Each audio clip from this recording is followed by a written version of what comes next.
on the other side, it didn't say anything. Cause this land was made for you and me. This land is yours. This land is my land.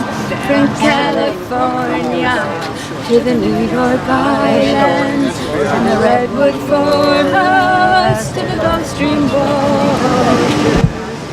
This land was made for you and me.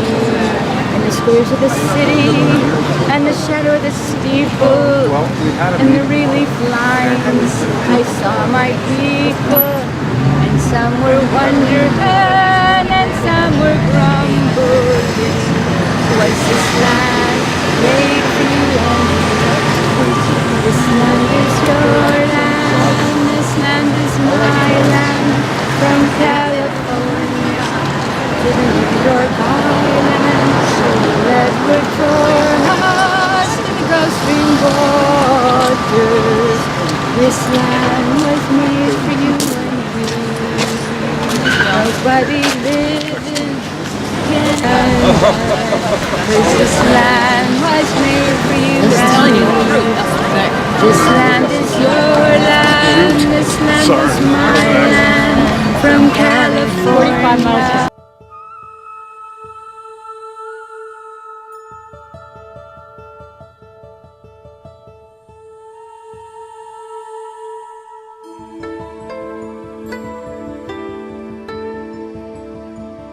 In this country. I'm here on the 7th anniversary of the Fukushima Daiichi nuclear disaster to show my solidarity with the people of Japan who are still suffering this terrible catastrophe that has not ended for one day since it began.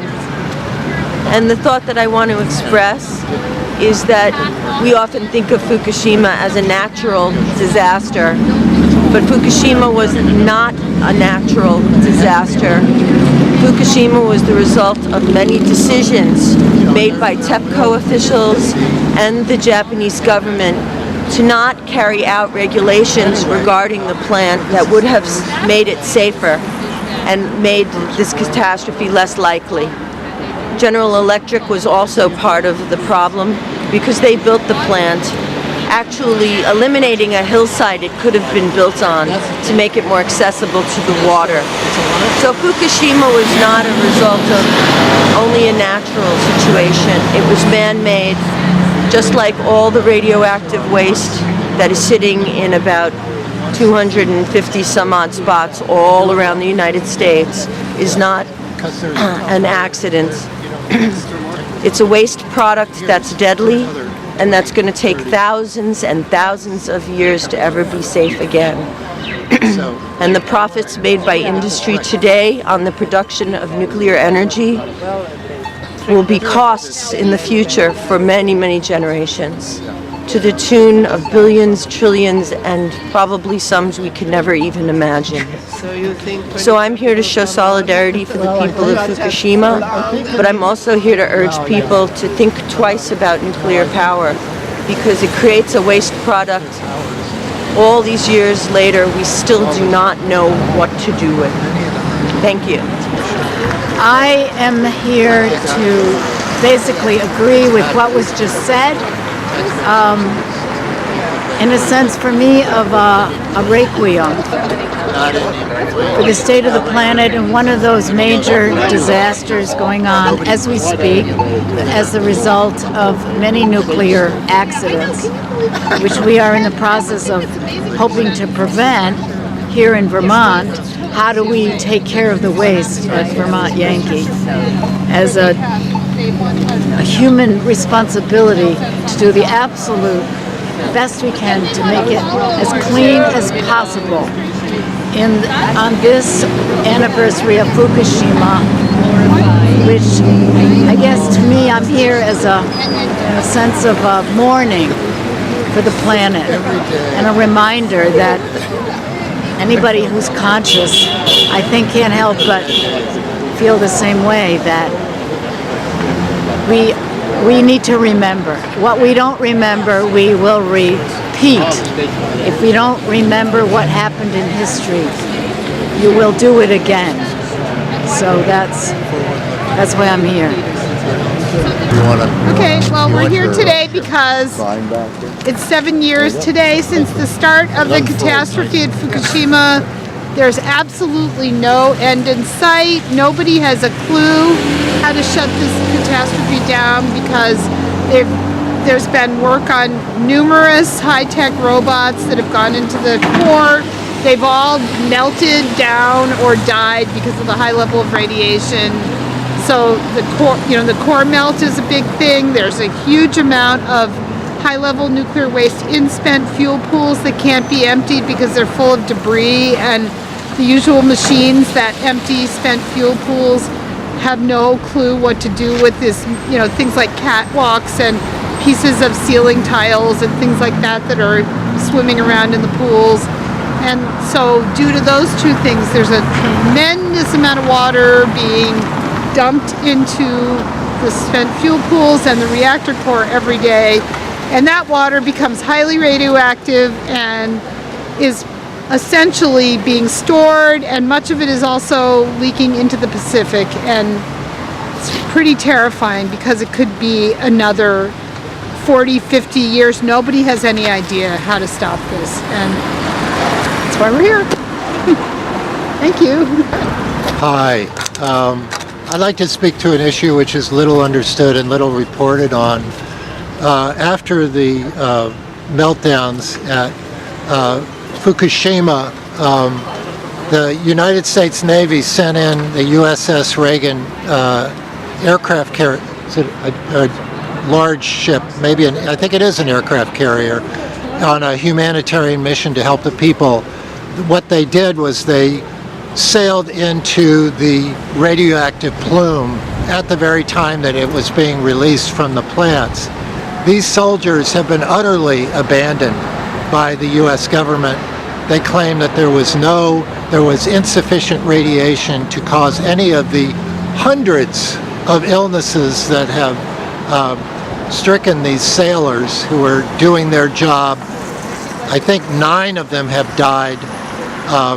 Numerous cancers, numerous illnesses, and the government is saying, well, it's not our responsibility. You need to sue the TEPCO, the owner of the plant, and the Japanese government. And this is a bureaucratic nightmare. They've cut off sailors' health guarantees, health insurance, and health support because they say it was not caused by because some of these illnesses have come up after the sailors have retired from the military, and they're saying that the VA is not responsible for that because they couldn't possibly have gotten these illnesses from their exposure, when in fact some of these illnesses are only precipitated by exposure to radiological contamination. So this is not a problem on the other side of the world that doesn't affect us in this country. There are hundreds of sailors who are suffering, and more coming on as we understand radiological illness can take many years to manifest, and it's up to us to talk to our legislators and to force our government to acknowledge what is happening, to take care of our sailors, and to insist that the Japanese government and TEPCO step up to the plate and take responsibility for this catastrophe, not just for the Japanese people, but also for America and for the world. Thanks. Okay. So my take on the settlement agreement and current MOU is that a lot of information did not, usually these MOUs happen after all the parties have their chance to have all their testimony come out. That did not occur in this situation. Now there's an MOU on the table before any hearings occur whatsoever. So why would anybody raise any other issues if that's a cute dog? Wow. Don't change the subject, Gary. Nice ears. Oh, and why would anybody who's not a party raise an issue today, given that the MOU has already been crafted, and to change that well-negotiated, multi-party pieces of paper, my concern is that those pieces of paper have the ability to confound anybody who's not legalistic in their reading. And even a legal read can be misunderstood or misinterpreted by whoever is doing the, let's call it decommissioning or decontamination. What else do I want to say? Vermont Yankee. Yeah, Vermont Yankee. We, for a long time, we were taught to trust Entergy. They tried to regain our trust. And then we learned that they forgot that they had people signing off on shit without ever really doing it years ago. Well, how is that trying to gain our trust? So, is Entergy trying to pull a fast one using North Star so Entergy gets out of being here where they're leaving a contaminated reactor to whoever they can leave it to clean it up, or not? As long as Entergy gets out, that's what Entergy wants. Thanks for hearing me. I want to say thank you to all you guys for showing up today, given that this was not an idea until Thursday around noon. Good. So thanks Anne, thanks Nancy, thanks Leslie. Thank you, Gary. Thank you, Gary. On that note, we would probably not be here. So I'm really glad you all came down. And Fukushima's a mess. I pretty much wrote a little bit about that in the paper. The ice wall is officially a joke at this, not a joke, but not doing what it's supposed to. I can tell you, I honestly can't tell you if it's supposed to keep the water out from the mountains before it gets irradiated, or if it's supposed to keep the water in the bay from going into the ocean. It's supposed to do all that stuff. Not much of it is occurring. So there's a lot of radiation going into the environment still, more than 2,359 days. I know that. About 199 days more than that.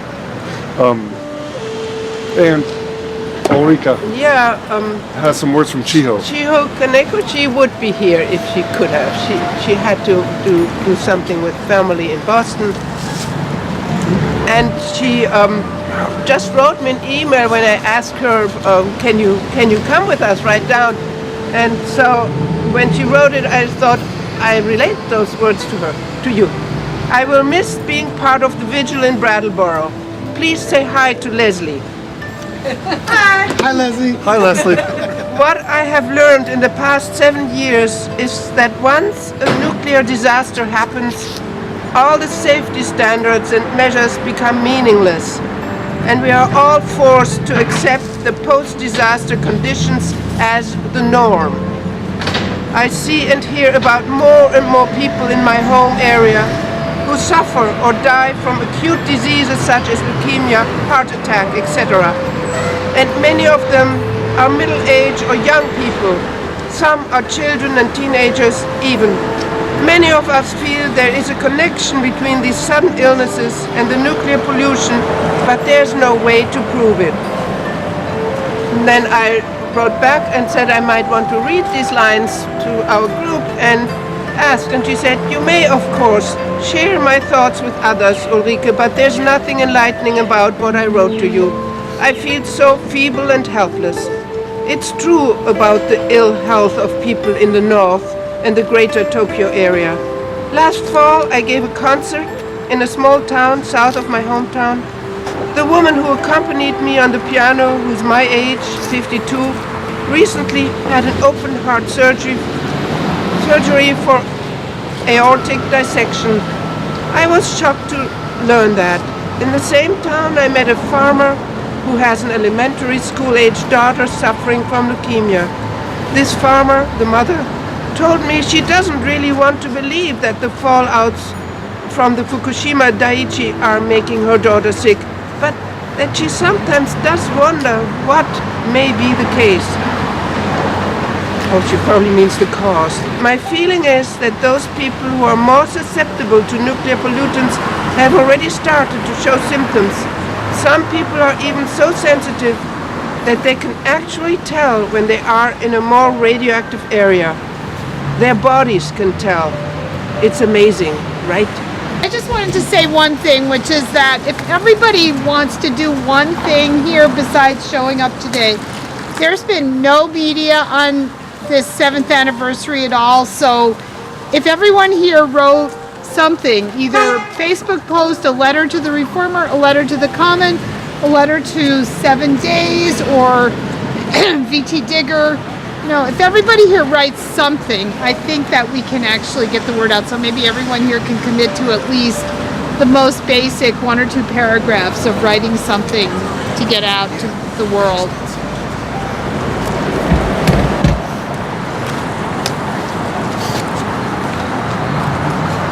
And thank you all for being here too.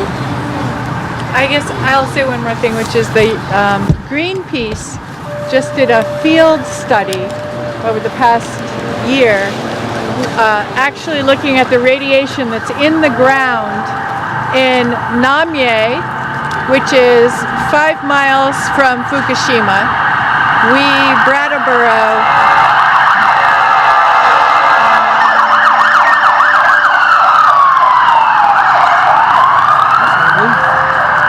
Namie is as far from Fukushima as Brattleboro is from Vermont Yankee. And Itate, which is like Putney is to Vermont Yankee. The Japanese government wants the residents to return to Namie and to Itate. Greenpeace International did field testing and in places found the radiation is 100% above the international standards. And it's not like this stuff just falls and stays in one place. The wind blows, the rain comes down. It comes down from the mountains and it goes into the residents. They're also now worried about the cesium. Once the cesium gets to the roots of the trees, they think the radiation that will then be dispersed will be higher than it is now, or even perhaps since the accident originally occurred.